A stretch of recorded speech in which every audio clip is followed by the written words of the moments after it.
Why the fuck is the heating on? It's far too hot for that shit.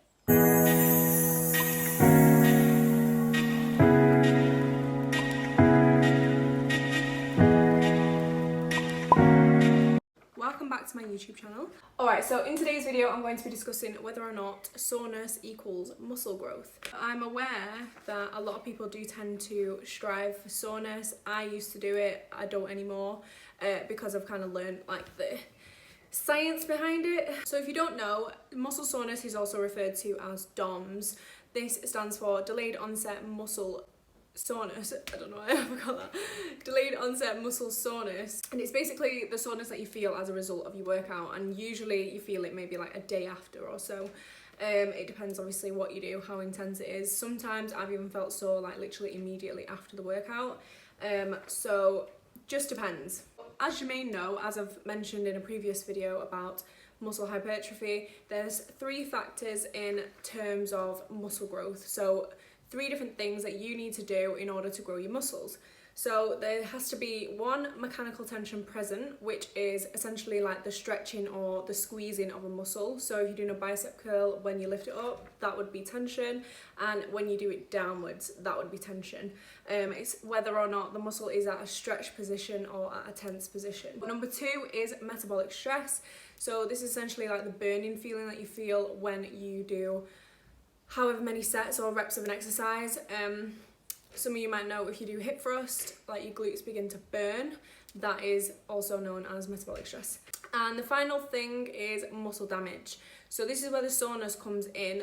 Soreness is a byproduct of muscle damage. So what we're obviously going to be focusing on today then is the muscle damage aspect of things, because it is proven, or it is said to be proven in studies, that if you are sore, then there is definitely muscle damage present. So that is one way that you can know whether or not you targeted the right muscle group or not. So there are some studies that I have read up about that do actually show that muscle growth still occurs even without muscle damage. I will leave the source on the screen for you, and I will also link any studies that I do talk about in this video in the description box below. So despite some studies obviously saying that yes, soreness does mean that there is muscle damage present, it doesn't necessarily mean that the more sore you are, the more muscle growth you're going to get. It's actually worse the sorer you are, which I will get into a little bit later on in the video. So there is some evidence for this shown in some studies.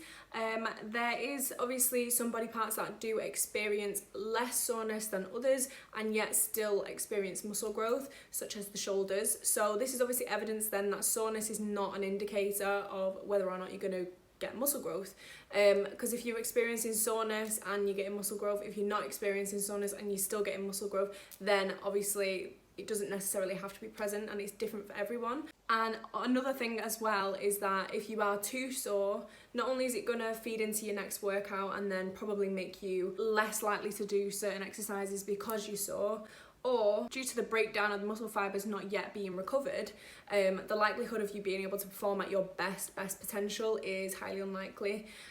So this is why you don't really want to aim for such a level of soreness. Like, yeah, a bit of soreness is fine, and it kind of does help you to know if you've targeted the right muscles or not. But if you do take it too far and you end up like super duper sore to the point where you can't move, then that's when it becomes an issue, because like I say, you won't be able to perform at your maximum. And obviously we know that in order for your muscles to grow, you need to train several days a week, the same muscle group. And you're not going to be able to do this if you're sore. So it's pretty logical, really. And finally, the last point, it's also shown that there is reduced activation in the muscle groups when they are still damaged. So you will find it harder to make those muscles work and perform in the exercises that you're doing. And like I just said, if you're not training it properly, if the muscle is not being activated properly, then it's less likely to grow because it's not actually being involved in the movement. So overall, to take from this then, I would just say that just train harder. Like, I'm sounding like Greg Doucette here because I watch him all the time, but he is so right when he says that all you need to do is train harder than last time. Even if it's 1 more rep or 1 more set, or even a second longer running, or whatever it might be, as long as you do a little bit more each time and push yourself a little bit more each time, using like the idea of progressive overload and stuff like that, you will be experiencing muscle growth.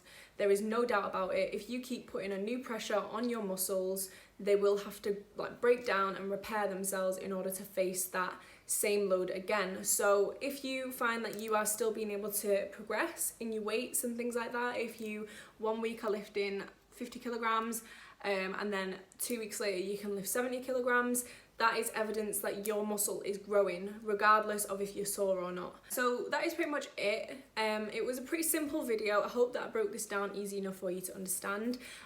Like I say, if you read up on some of the studies that I've linked in the description box below, you will see that muscle growth does still occur even without soreness. Soreness is not essential. It is a good indicator of muscle damage being present. However, like I said before, there are studies to show that muscle damage does not have to be present in order for the muscles to grow. And that is it. Alright, so that is the end of the video, guys. I hope that you enjoyed this one. I know it's a bit more educational, but I feel like I've not done a video like this in a long time, so here you go. Hopefully this was helpful for you, and if you did enjoy the video, please do leave me a like and subscribe to my YouTube channel. It's much appreciated. And if you're interested in seeing more content from me, then don't hesitate to click one of the videos on the screen. Bye!